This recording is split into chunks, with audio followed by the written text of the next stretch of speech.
Hey guys, Level Cap here with some Battlefield 3 beta footage on Caspian border. Hope you enjoyed that little intro clip there. That was very 1942-esque. I don't know if any of you guys played Battlefield 1942, but if you did, you would be very familiar with weird stuff happening when you're taking off. Like your teammate driving across the runway in a Jeep, and you collide, or hit a palm tree, or something weird. Needless to say, there were a lot of explosions on the runway. Now I am flying the F-18 Super Hornet here, and first of all, that jerkiness is extreme server lag. It is not a problem with my frame rate or my computer speed. It is the fact that I believe the open beta started today and a billion people are trying to join these servers and it's lagging it like crazy. So you're not going to get some very smooth footage of the jet flying here.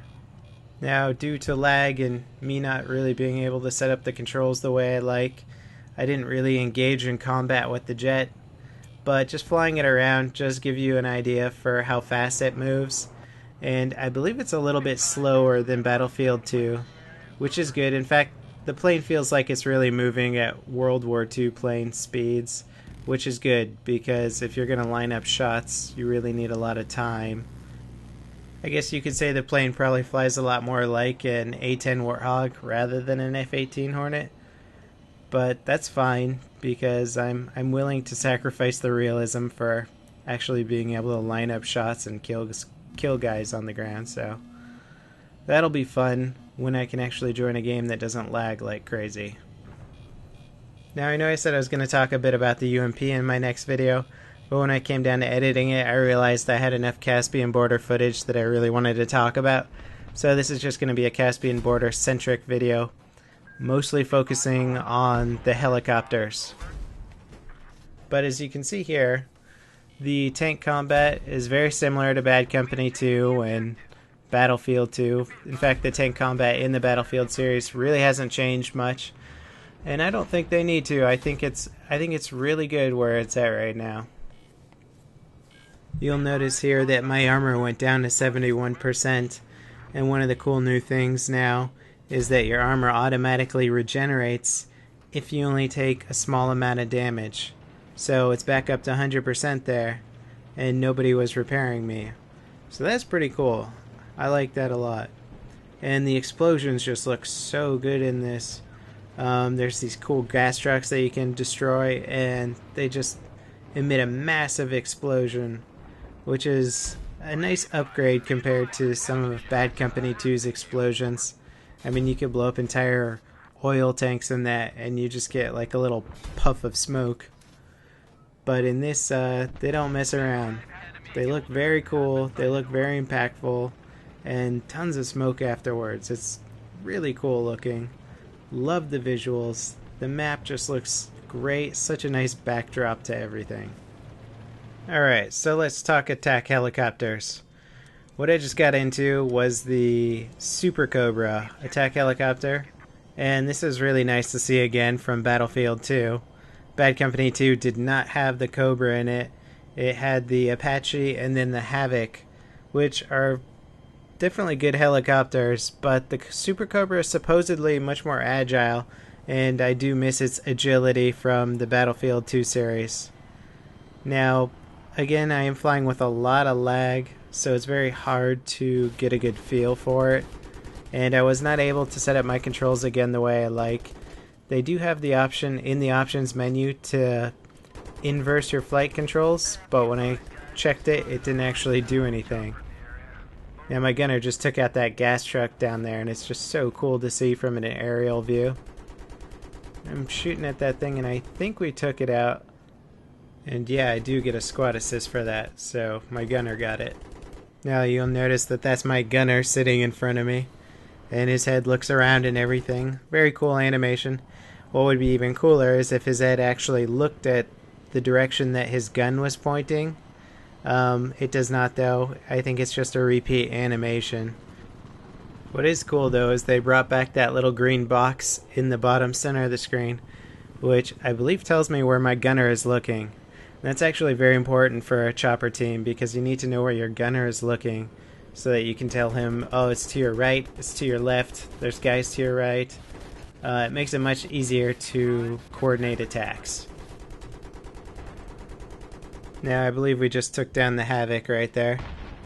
And I don't get any kills, but my gunner sure does rack 'em up. So here I try and actually fly the helicopter backwards to give my gunner a better view. And I notice the sensitivity is very different. It's harder for me to fly backwards. I think that they may have made the controls simpler. It feels like it's easier to fly this helicopter than in Bad Company 2 and Battlefield 2. And I understand EA trying to make the flying vehicles much more accessible to the average player, but because I like to fly and I like flight simulators and that kind of thing, I enjoy the added maneuverability of a much more realistic flight system. And what's also odd here is you'll notice in some instances I turn very sharply to the left or right, and I don't move as fast to the left or right as I would expect the helicopter to. So it definitely feels like they've almost deadened the sensitivity like twofold of what it normally should be. Now the sound effects are really great. If you notice when you're turning on the helicopter, you'll hear the pilot flip all the little on and ready switches, and that's kind of a neat little addition. And it just sounds neat. The visuals are just great. It's so neat looking at this map from high above and being able to come in and see guys running through the trees and check out the rivers and all that stuff. And the view distance is such an upgrade from any previous Battlefield game. Now, understandably, all the view distances were cut short in all the old Battlefield games because the computer hardware wasn't really able to handle it. It made pilots, well, it put them in a weird situation because you have all this speed and all this firepower, but a very short view distance. So you kind of had to react very quickly as you flew over a target. Now I'm getting an engine RPM warning here, and I think it's because I took a shot, but right now I cannot correct myself. That chopper was basically an example of what they're talking about when vehicles get damaged to a certain point and they cannot fly the same way. So I was not able to actually pull out of that. The chopper just kept wanting to turn down to the right, and eventually we just crashed. And that's kind of neat too. So now you don't have to actually kill a helicopter. You can basically cripple it, wait for it to crash, or after crippling it, come around for a second pass, knowing that it's not going to really be able to maneuver itself. So I like that feature. It's kind of nice. Not every vehicle has 100% health bar, and it's 100% capable all the way down to 1%. Now if you're at 30%, the thing is going to limp along, and that's cool. And you'll also see that with tanks too. They'll move much slower after you take out the treads or something like that.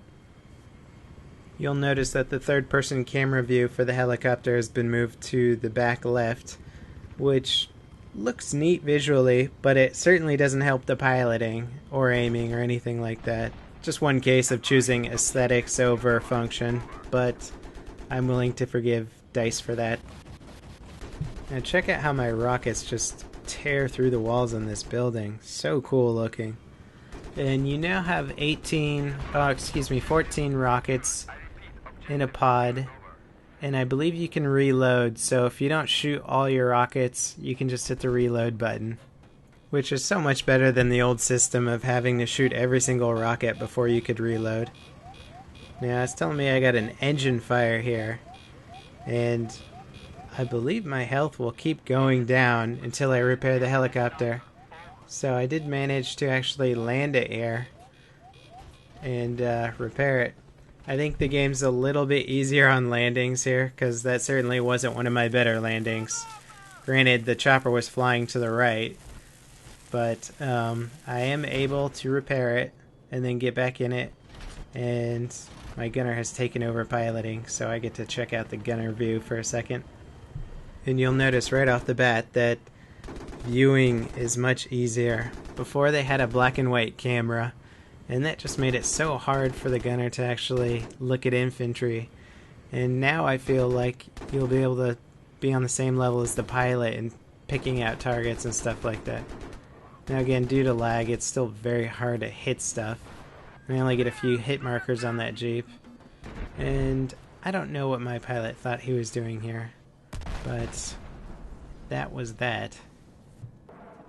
So again, listen to the sounds. It's just so cool turning on those little front panels. Okay, maybe you guys don't think so, but I think it's pretty cool.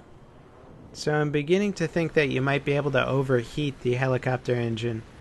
It might just be due to me getting shot and then losing health, but when it says engine heat, it like leads me to believe that maybe I am actually using my engine too much. So if I find out anything on that, I'll let you guys know. This guy just takes me down. I think it's actually the helicopter that I didn't notice to my top right. So that is Caspian border.